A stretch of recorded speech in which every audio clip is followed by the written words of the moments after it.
মারকাবুল কোরআন নুরানি একাডেমির থেকে তাফসীরুল কোরআন মাহফিলের দ্বিতীয় অধিবেশন আলহামদুলিল্লাহ শুরু হয়ে গিয়েছে।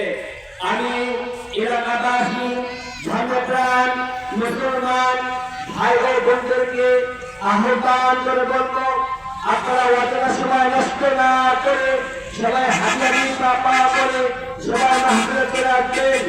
কারণ আপনারা অতটা সময় নষ্ট করে কত হাত খেয়েছেন, কত চা খেয়েছেন, বিড়ি খেয়েছেন, মেলা করেছেন, আজকে কোরআনের মহব্বতে আলেম ওলামার মহব্বতে এই মাহফিলে করে মাহফিলে চলে আসবেন।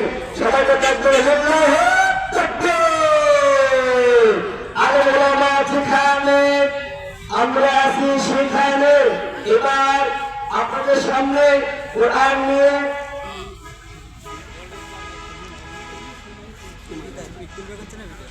ভিডিও